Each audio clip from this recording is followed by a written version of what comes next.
নমস্কার সবাইকে, কেমন আছো?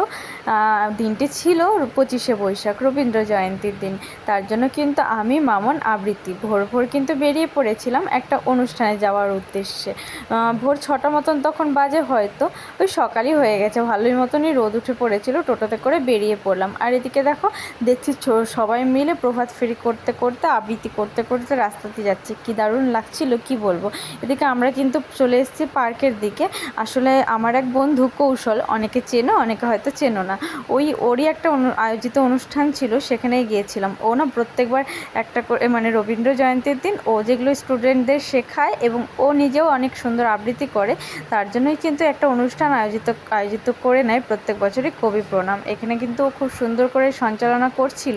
আওয়াজ ঠিকঠাক আসেনি, অনেক ধীরে ধীরে এসছে, তার জন্য কিন্তু আওয়াজটা আমাকে রিমুভ করে দিতে হয়েছে। ও তো হচ্ছে, তোমরা যারা চেনো তারা কিন্তু জানো সকলেই হয়তো, যে কৌশল খুব একটা ভালো মানুষ। আর ও যেভাবে সবার পাশে এগিয়ে আসে, তার জন্যই কিন্তু এত স্টুডেন্ট ওর কাছে।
কবিগুরুর লেখা তালগাছ কবিতাটি বাচ্চারা মিলে কিন্তু কি সুন্দর করে বললো, তা কিন্তু শুনতেই পেলে।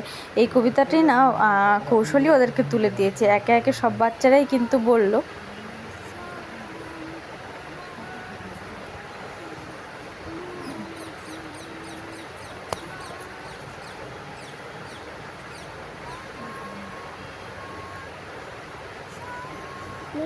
এরপরে কিন্তু একজন ম্যাম খুব সুন্দর করে গান করে সকালটা আরও বেশি আনন্দদায়ক করে দিল।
কবিতা, গান, নাচ সব মিলিয়ে কিন্তু রবীন্দ্র জয়ন্তীর সকালটা বেশ সুন্দর কাটলো। আর এদিকে দেখো পার্কে আছে, আর বাচ্চারা উৎসাহিত হবে না তা কি হয়।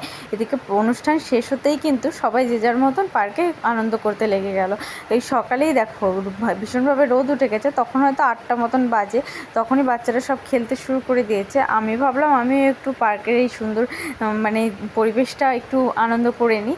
আর যতই বড় হয়ে যায় না কেন, মনটা কিন্তু দোলনার প্রতি এখনও দুর্বল। তার জন্য কিন্তু দোলনা একটা ফাঁকা দেখে সেখানে বসে পড়লাম। আসলে না ওই ছোটো ছোটো দোলনাগুলো চড়তে মন চায়, কিন্তু এখন বড় হয়ে গেছি, সেখানে তো চড়ার আর পারমিশনই পাওয়া যায় না। এদিকে আবৃত্তি সাইকেলটায় বসছিল, আর ওর মাম্মাম কিন্তু ইসে করছিল ওকে। তারপরে এখানে তারপর আর কি এবার চললাম বাড়ির পথে। তো তোমাদের ভিডিওটা কেমন লাগলো অবশ্যই জানিও, ভালো লাগলে লাইক কমেন্ট সাবস্ক্রাইব করে দিও। রাধে রাধে।